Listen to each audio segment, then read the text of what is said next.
வணக்கம். இரவு நேர பிரதான செய்திகளினூடாக நர்மதாசிரியில் முதலில் தலைப்பு செய்திகள். குறைந்த விலையில் தேங்காய், விவசாயிகள் அரசாங்கத்திடம் முன்வைத்துள்ள கோரிக்கை. இலவச சுகாதார சேவையில் கடுமையான வீழ்ச்சி. அமெரிக்கா வரி விதிப்பு குறித்து வெளியான தகவல். இனி விரிவான செய்திகள்.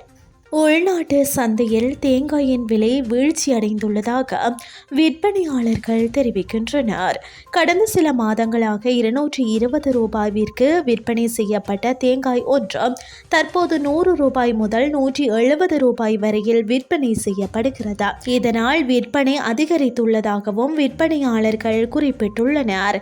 இந்த நிலையில் எதிர்வரும் மாதங்களில் தேங்காய் விலை மேலும் வீழ்ச்சியடையக்கூடும் எனவும் அவர்கள் தெரிவித்துள்ளனர். இதே நேரம் தற்போது சந்தையில் தேவைக்கு மேலதிகமாக தேங்காய் இருப்பு அதிகரித்துள்ளதாக விற்பனையாளர்கள் கூறுகின்றனர். நெல்லுக்கான உத்தரவாத விலையை அதிகரிக்குமாறு விவசாயிகள் அரசாங்கத்திடம் கோரிக்கை விடுத்துள்ளனர். இதன்படி உலர்த்தப்படாத நெல் 1 கிலோகிராமுக்கு 120 ரூபாயும், உலர்த்தப்பட்ட 1 கிலோகிராம் நெல்லுக்கு 140 ரூபாயையும் உத்தரவாத விலையாக நிர்ணயிக்குமாறு கோரிக்கை விடுக்கப்பட்டுள்ளது. தற்போது 1 கிலோகிராம் நெல்லுக்கு நிர்ணயிக்கப்பட்டுள்ள 102 ரூபாய் விலையானது பாரிய ஆலை உரிமையாளர்களுக்கே பயனளிப்பதாகவும் விவசாயிகள் தெரிவித்துள்ளனர்.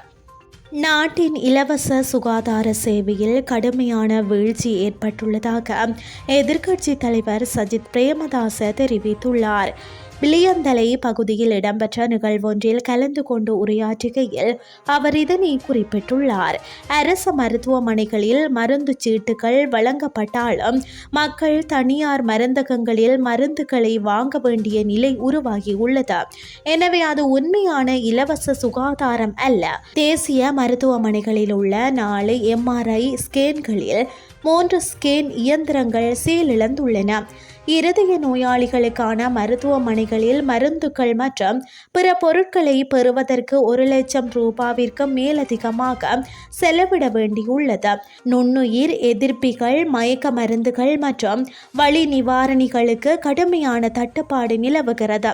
இந்த மருந்துகளுக்கு தனியார் மருந்தகங்களிலும் தட்டுப்பாடு நிலவுவதாக அவர் சுட்டிக்காட்டினார். எனவே இலவச சுகாதாரம் என்ற வார்த்தையின் உண்மையான அர்த்தத்தில் இலவசமான ஒன்றாகவே அமைய வேண்டும் எனவும் அதனை செயற்படுத்துவது அரசின் பொறுப்பாகும் எனவும் எதிர்க்கட்சி தலைவர் சஜித் பிரேமதாச தெரிவித்துள்ளார். இனி வெளிநாட்டு செய்திகள். ஜூலை 9 முதல் அமுல்படுத்தப்படவிருந்த அமெரிக்காவின் வரி விதிப்பு தீர்மானம் ஆகஸ்ட் 1 வரை தாமதமாகும் என அறிவிக்கப்பட்டுள்ளது.